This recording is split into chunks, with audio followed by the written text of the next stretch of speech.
কল্পনা করুন এমন একটা ঈদের দিন, যেই দিন আপনি আর আপনার ছোট্ট সন্তান দাঁড়িয়ে আছেন হাতে একটি খাবার পাত্র আর একটি পানির বোতল নিয়ে। প্রায় 400 থেকে 500 জন মানুষের লাইনের প্রায় শেষ অংশে দাঁড়িয়ে থাকার উদ্দেশ্য একটু খাবার এবং একটু বিশুদ্ধ পানি, যেটা দিয়ে হয়তো আজকে আপনার এবং আপনার সন্তানের দুপুরের এবং রাতের ক্ষুধাটা নিবারণ হবে। এরকম একটা কঠিন পরিস্থিতিতে দাঁড়িয়ে থেকে আপনার কপাল থেকে ঘাম ঝরছে আর চোখ থেকে অনবরত পানি বের হচ্ছে, কারণ আপনার মনের ভিতরে দুশ্চিন্তা কাজ করছে এই খাবার আপনার পর্যন্ত পৌঁছাবে কিনা। তার থেকেও অধিক সংশয় আপনার মনের ভিতরে কাজ করছে আপনার সাথে আসা সেই ছোট্ট শরীরের ছোট্ট পেটটা যদি আজকে না ভরে, তাহলে তার জন্য হয়তো আজকের রাতটা অতিবাহিত করা খুব কঠিন হবে। আর এই ভয় আর এই সংশয়ে আপনি লাইনের নিয়ম ভেঙে আপনার ছোট্ট বাচ্চাটাকে পাঠিয়ে দিচ্ছেন ঠেলে ঠেলে সবার সামনে, কমপক্ষে সে যেন তার খাবারটুকু পায় এই উদ্দেশ্যে। এরকম একটা দুঃসময়ে আপনার কি কখনো মনে হবে আজকে ঈদের দিন? অথবা আপনার কি মনে হবে ঈদ মানে আনন্দ?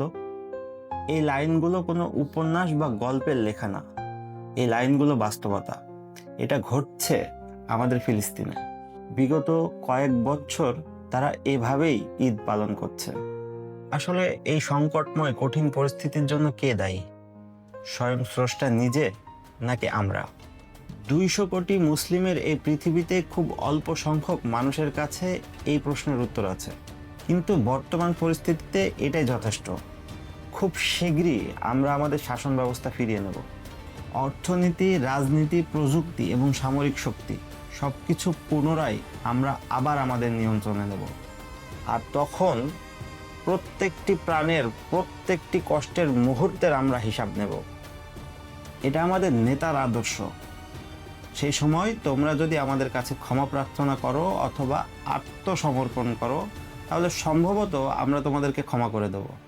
আর যদি তোমরা তা না করো, আর যদি তোমরা তখনও উদ্যত এবং অহংকারী আচরণ করো, তবে মনে রেখো আমাদের প্রতিশোধ তোমাদের নসিবকে এমন কিছু দেখাবে যা ফিলিস্তিনের থেকে শত সহস্র গুণ কঠিন হবে। পুরো পৃথিবীতে 1 ইঞ্চি জায়গা খুঁজে পাবে না যেখানে তোমরা তোমাদের শরীরকে লুকাবে। আর সেটা খুব শীঘ্রই তোমাদের সাথে ঘটবে, ইনশাআল্লাহ।